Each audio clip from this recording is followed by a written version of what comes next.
والصلاة والسلام على سيدنا محمد وعلى آله وأصحابه أجمعين أما بعد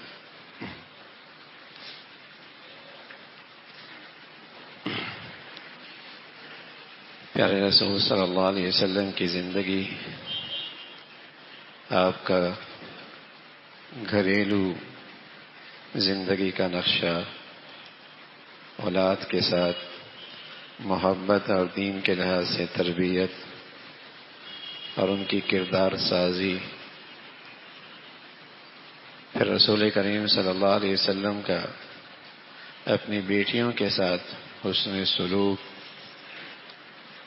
آپ اس بات کے خواہش مند رہتے کہ کوئی موقع ہو تو میں ان کے لیے خوشی کا باعث بنوں۔ عائشہ فرماتی ہیں رضی اللہ تعالیٰ عنہ، ایک دن حضرت فاطمہ تشریف لائیں اور ان کا چلنا ایسا تھا جیسے پیارے رسول صلی اللہ علیہ وسلم کا چلنا، چال میں اپنے ابا کی مثال تھی۔ تو اللہ کے نبی صلی اللہ علیہ وسلم نے خوشی سے اظہار فرمایا، مرحبا بابنتی، میری بیٹی آ گئی، میری بیٹی آ گئی۔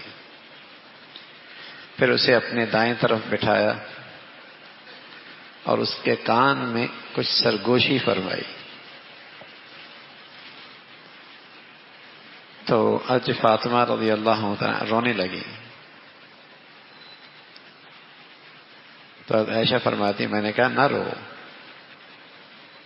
روتی کیوں؟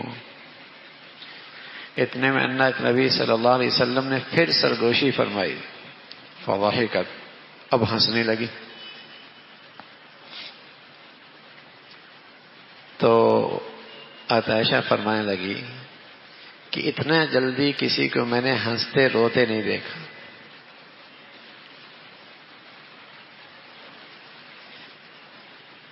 میں نے کہا عائشہ، میں نے کہا فاطمہ، عائشہ فرماتی ہیں یہ کیا بات تھی؟ تم ہنس رہی تھی، پھر رو رہی تھی، پھر ہنس رہی تھی۔ کیا اللہ کے نبی نے تو راز میں بات بتائی ہے نا، کیسے بتا دوں؟ تو اللہ کے نبی صلی اللہ علیہ وسلم دنیا سے تشریف لے گئے تو حضرت نے عائشہ نے کہا اب بتا دو ابا کی راز کی بات کان میں جو بتائی تھی۔ تو کہا ابا نے مجھے پہلی مرتبہ کان میں یہ بتایا کہ اس سال جبرائیل امین رمضان میں میرے پاس آئے اور انہوں نے اس سال مجھ سے 2 مرتبہ قرآن کا دور کیا، پہلے 1 مرتبہ کرتے تھے۔ تو مجھے لگا کہ میرا جانے کا وقت قریب آ گیا، اور میرے گھر سے جس کی ملاقات مجھ سے سب سے پہلے ہوگی وہ تم ہی ہوگی۔ تو ابا کی جدائی سن کر میں رونے لگی۔ پھر اللہ کے نبی صلی اللہ علیہ وسلم نے میرے کان میں سرگوشی کی اور فرمایا کیا تمہیں یہ پسند نہیں کہ تم جنت کی عورتوں کی سردار ہو، ساری ایمان والوں کی سردار ہو عورتوں کی؟ یہ میرے کان میں بات کہی۔ فضحکت لذلک، تو اس سے میں ہنسنے لگی۔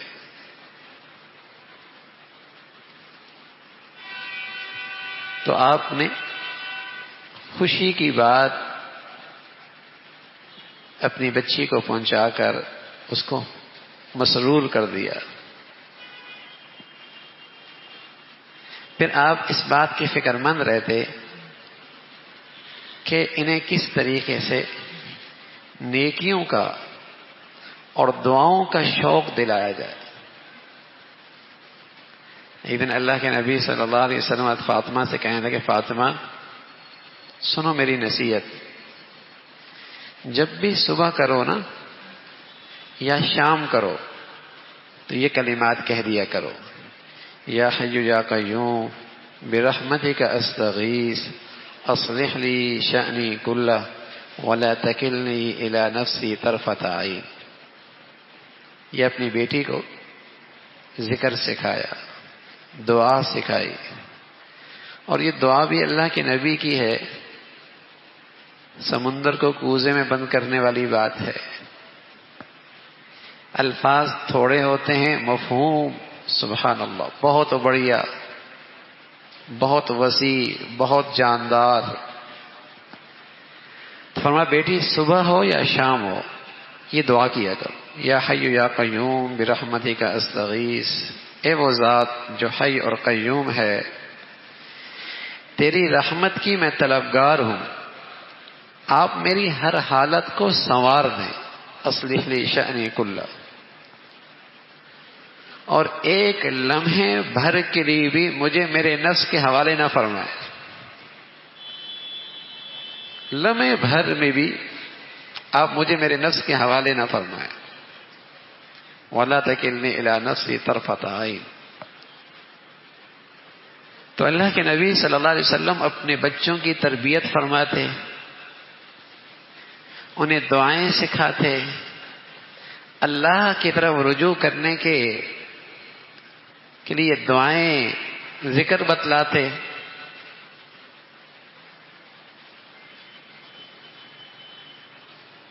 اور آپ علیہ الصلوۃ والسلام مصیبت کی گھڑی میں ان کے غم میں شریک بھی ہوتے، ساتھ بھی دیتے اور صبر کی تلقین بھی فرماتے.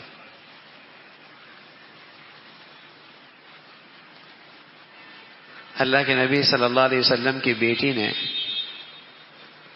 پیارے رسول صلی اللہ علیہ وسلم کی طرف پیغام بھیجا کہ آپ میرے پاس تشریف لائیں، میرے بیٹے کی طبیعت اچھی نہیں ہے اور مجھے یوں لگ رہا ہے جیسے وہ جانے کو ہیں. تو آپ علیہ الصلوۃ والسلام نے سلام کلوا بھیجا اور یہ الفاظ کلوائے، ان للہ ما اخذ ولہ ما اعطى. جو اللہ لے گا وہ بھی اللہ کا ہے، جو اللہ نے دیا ہے وہ بھی اللہ کا ہے. اگر اللہ نے کچھ دیا ہے تب بھی ملکیت اللہ ہی کی ہے، ہمارے پاس صرف امانت ہے. اور جو اس نے لے لیا ہے ہی اس کی، اور جو ہمارے پاس ہے امانت ہے. امانت واپس کرتے ہوئے جزا فضا تو نہیں کرتے، آہو بکا تو نہیں کرتے.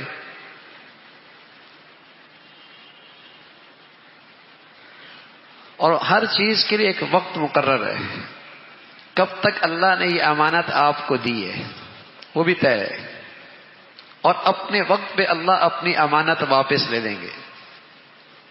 صبر کرو اور اللہ کے ہاں سے اجر و ثواب کی امید رکھو.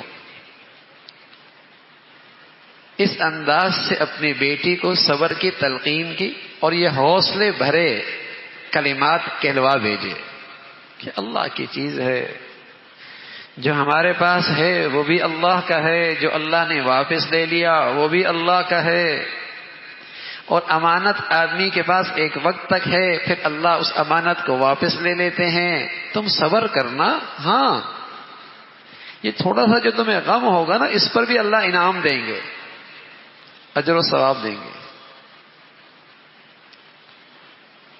حکیم الامت تھانوی رحمۃ اللہ علیہ فرمایا کرتے تھے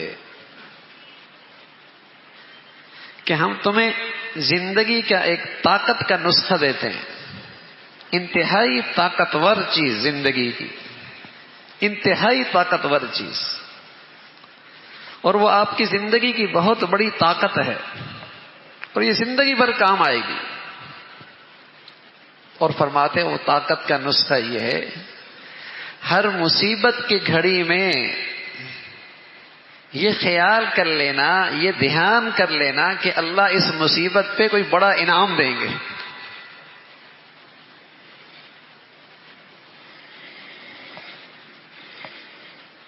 کوئی نعمت چلی گئی، کوئی چیز لے لی گئی، یہ خیال کر لینا کہ اللہ اس پر کوئی بڑی چیز دیں گے. دکان میں ہیرا ہو نا، اور ایک آدمی ہیرا لینے کے لیے آئے تو بڑی قیمتی چیز دکان سے کم ہو گئی، لاکھوں کا ہیرا دکان سے چلا گیا، لیکن دکاندار پریشان نہیں ہوتا، اسے یہ یقین ہوتا ہے کہ جو چیز لے کر گیا ہے اس کی جو قیمت دے گا وہ اس ہیرے سے زیادہ بڑھیا ہے، بجائے پریشان ہونے خوش ہوتا ہے، بجائے پریشان ہونے کے خوش ہوتا ہے۔ حالانکہ بہت قیمتی چیز دکان سے چلی گئی، بہت قیمتی ہیرا تھا، لیکن اسے یہ یقین ہوتا ہے کہ جو چیز گئی ہے بہت ٹھیک ہے، لیکن جو پیسہ مل رہا ہے اس کے بدلے میں چیز مل رہی ہے وہ اس سے زیادہ قیمتی ہے، تو خوش ہوتا ہے، وہ ہیرے کے غم میں ڈپریشن میں نہیں جاتا۔ اسی طرح ایمان والے کی زندگی میں جب کوئی تکلیف آتی ہے یا اللہ کوئی نعمت لے لے اور پھر اس بات کا یقین اور خیال پیدا ہو جائے کہ اس پر جو انعام ملے گا وہ اس مصیبت سے بڑھیا ہے، جو چیز گئی ہے اس سے زیادہ قیمتی ہے اور وہ اجر و ثواب ہے،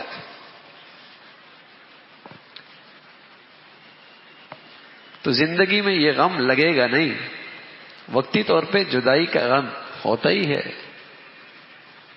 لیکن یہ زندگی بھر کا غم نہیں بنے گا اور یہ زندگی بھر کا دکھ نہیں بنے گا۔ تو پیارے رسول صلی اللہ علیہ وسلم اپنی بیٹیوں کو صبر کی تلقین کر رہے اور اجر و ثواب کی یاد دہانی کروا رہے کہ اس پر انعام ملے گا۔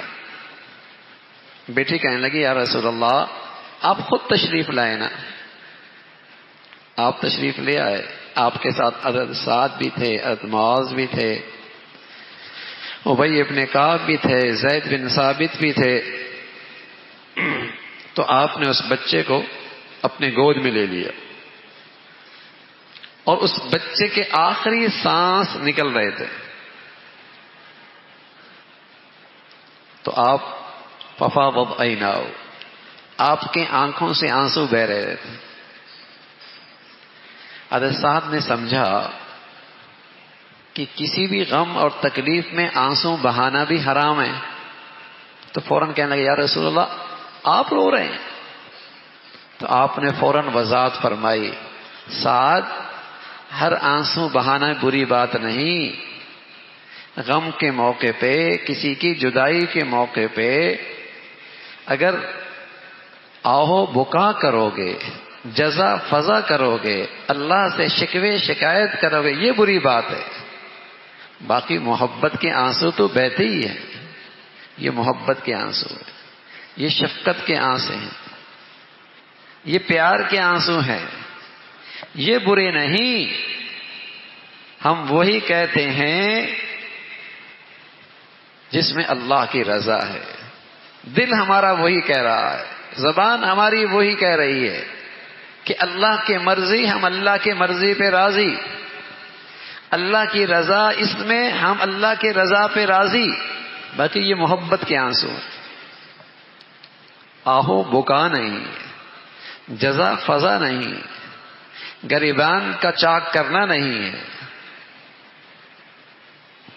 یہ نہیں ہے۔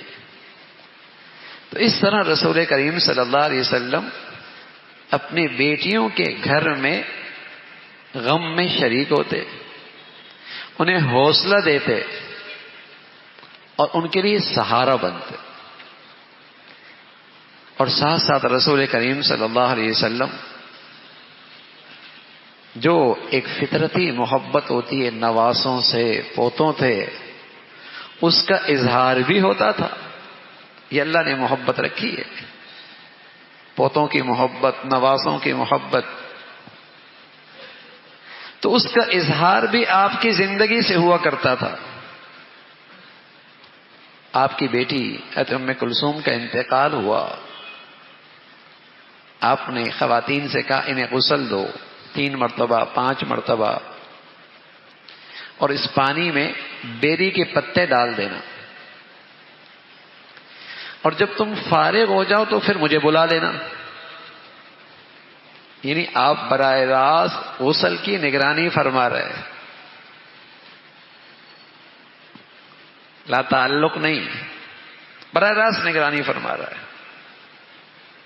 تو اس طرح رسول کریم صلی اللہ علیہ وسلم کی نگرانی میں یوں غسل ہو رہا ہے۔ پھر آپ علیہ الصلوۃ والسلام نے جنازہ پڑھایا، تدفین میں شرکت کی اور دعا کا اہتمام فرمایا۔